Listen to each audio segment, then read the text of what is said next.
Senua Saga Hellblade 2 launched on Xbox and PC last year, and we've loved hearing about your experiences with the game, seeing your virtual photography, and learning what Senua's story means to you. It begins as it ends.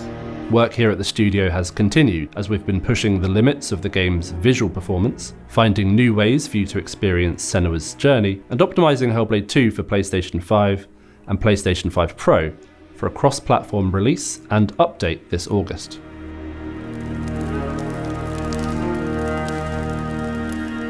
Performance mode is a highly requested feature from our community, and that's a setting that the players can choose within the options to run the game on a 60 frame per second mode. You can swap between the performance and quality mode seamlessly. When you are playing on the PlayStation 5 Pro, you can choose between your preferred upscaler PSSR and TSR. Our approach to performance mode was to keep the original cinematic experience intact. And I'll gut you like a fish. So from the outset, we were pretty set on not removing any features at all for the performance mode version of the game, and rather we made a series of targeted optimizations as well as performance mode specific settings. For the original release of Senua Saga Hellblade 2, we optimized to the 30Hz target and then actually optimized a bit further than that to give ourselves a bit of headroom for a smoother frame rate, as well as letting us scale more for PC hardware. And so that meant that we had a bit of spare CPU headroom, basically, where if we were to scale the graphics settings, you get some additional frame rate kind of by default, but it wasn't quite enough to get us all the way to 60 frames per second. So because we had that headroom for the quality mode version of the game, that meant that we did actually have a couple of 2 to 4 millisecond spikes that would never affect the frame rate. However, in performance mode, these became a large part of our frame, and so we spent quite a lot of effort in targeting and removing all of those. This often involved spreading work across lots of frames, and particularly around spawning characters and items, level streaming, and garbage collection. For our general CPU performances, you might imagine for a game like this, a lot of it was spent on our characters, their animation, and their physics.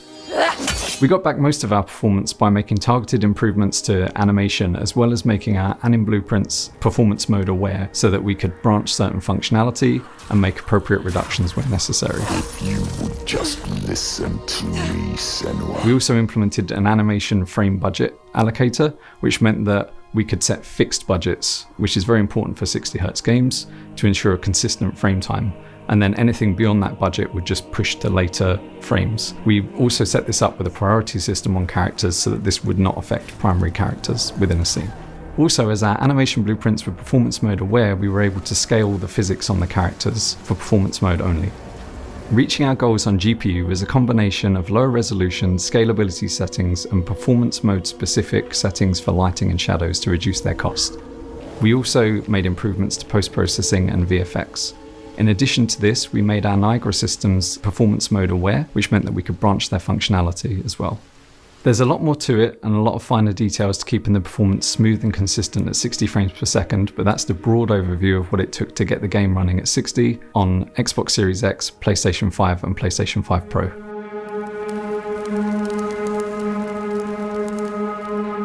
For players who finish the game, they can access to our new difficulty, which is called the Dark Rod mode, and itself is a throwback to Hellblade 1.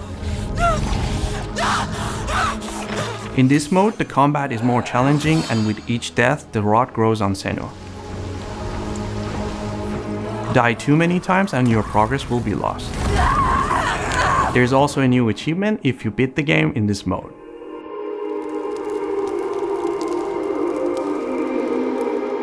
For Senua Saga Hellblade 2 Enhanced, we're making some improvements to our photo mode. We're adding camera motions. You can now set an automatically move camera in the game world when you are hiding the UI. You can control the speed, angle, and direction. Next to that, we're adding ambient sounds.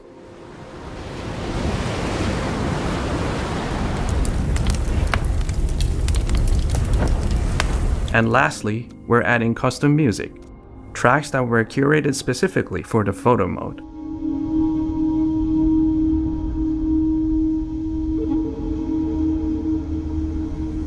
We also refined the existing settings to give you a better experience in photo mode.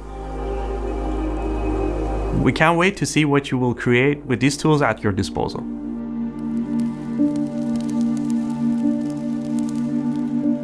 Once you beat the game, you will unlock developer commentary mode. As you play the game, you will hear from our team and learn how we crafted Senua's story. Are hard to read, and they're fast, right? They don't have super long wind-ups. This is the only location that's not based on a real location, so we kind of had free reign in terms of what we did with the spaces and how we themed them. There is around 4 hours of commentary from our team, cast and collaborators. As an environment artist, you have a responsibility to sort of guide the player as well as lose them. So yeah, it's kind of a tricky little balancing act, but I think we got something pretty cool out of it.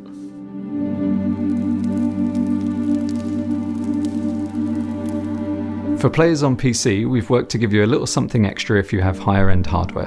While we could have just taken all of the settings up to their maximum, we decided instead to only extend specific settings where we thought they gave a visual improvement at a reasonable performance cost. This includes improvements across shadows, TSR, post-processing, volumetrics and view distance. And for those with hardware that supports it, we've also added DLSS 4 and multi-frame gen for even higher frame rates.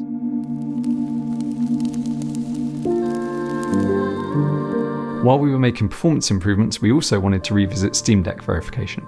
For the original launch, while deck performance wasn't awful, it wasn't an out-of-the-box experience. You had to tweak the graphics settings yourself, and there were still some places that were CPU bottlenecked. To improve this, we've made the game deck aware, which means that the first time that you boot it, it will know what platform it's on and set all of the settings for you. We also took our performance mode CPU improvements and applied those to the Steam Deck version of the build. For some time you were happy. Like us.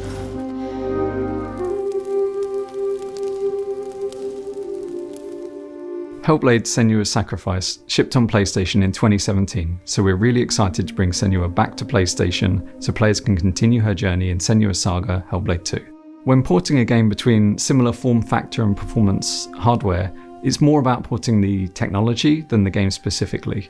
And so we were very fortunate here that Epic had a very good platform integration for PlayStation already for Unreal Engine 5.